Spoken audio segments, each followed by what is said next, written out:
So I'm gonna bring Tete back into this situation because she's gonna come up.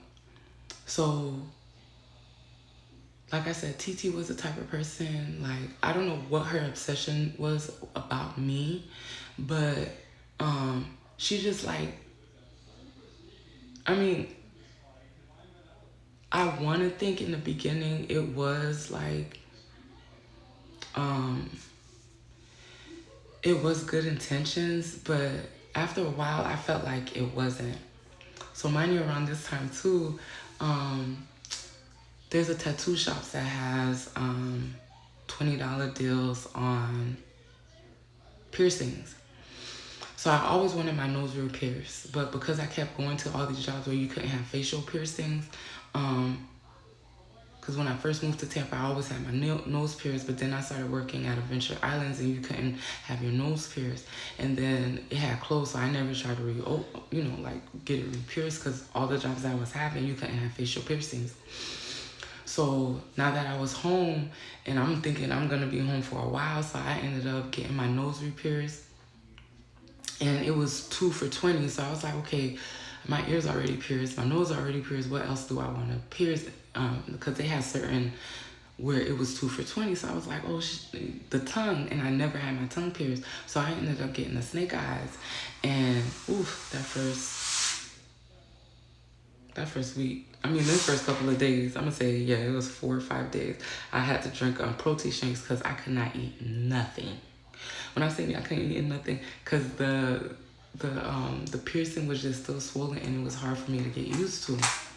So I remember telling Tete when I first got it about like how uncomfortable it was, and then the girl that pierced it, like she tightened the ball so tight, like I couldn't, take it out because I was hungry around this. So this is how I know she was like talking to her friends about me or whatever, because she ended up telling one of our mutual, like, because I knew her best friend, because we all worked at the same place where Claudia worked, where I ended up getting fired or whatever.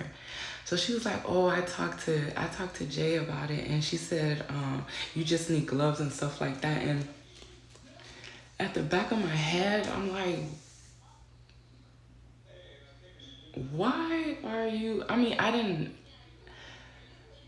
ask you to ask people because the way how I took it out was I went on YouTube. So I didn't really need you to go like inform anybody that I didn't know how to take it off or whatever.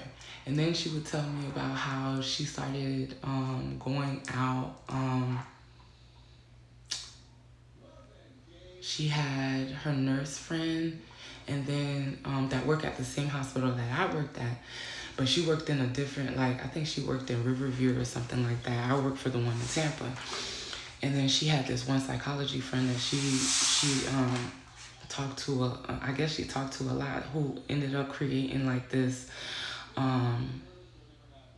brunch, or like a whole group where a bunch of us girls go meet up for brunch and stuff like that. So mind you, before, because I went to one of them. And this is why I say, like, I knew, like, she was talking to her friends about me. So a couple of months before I started going to her, like, girls brunching or whatever, like, she always had issues, like, especially with men. That's why I know, like, even with her confidence level, you wouldn't think that she was insecure or anything like that, but she was because she was like, she was so desperate to meet a man after the Jamaican guy.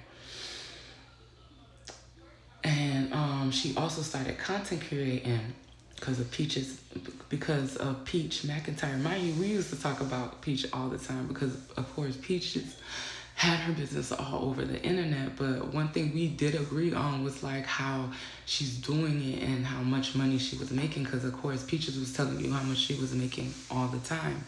So I was like, damn. But like I said, every time I mentioned her, I was like, but I don't know if I'm willing to put all my personal business out there like that, because I was still ashamed about what I went through.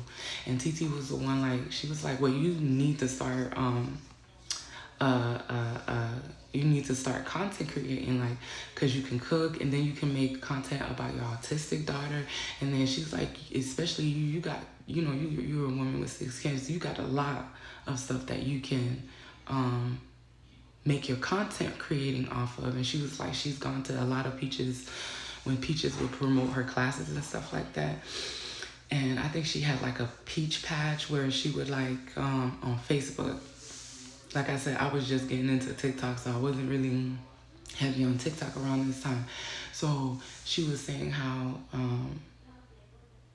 Peaches would have these like sessions where she had everybody that was like paid for her like bundles and everything. I even still got her bundle. I paid for her bundle. I still got it. But she was saying how when she goes on there, Peaches tries to like tell them like what they need to do, try to motivate them and all that. She was like a Peaches advocate like after that time. So then she started to really do her content creating. But it was like, I don't know. So when she invites me to the first brunch, and of course it's at Dunn Rivers, and they have a brunch, and so it's all her childhood friends, and then it's the psychologist. And I know she invited the nurse from Riverview, but she never, she couldn't make it or something like that. So we get there, she's the only one I know or whatever. So we all talking, they're all talking, and I'm taking pictures or whatever. And they all started discussing stuff. And the one friend, I guess she started her own business or something, and she was handing out pins and stuff like that. So when she went to the bathroom, I guess one of the other girls didn't like her, and she was like, oh, what's this for? What am I supposed to do with this type shit? And they all started laughing. And I'm like,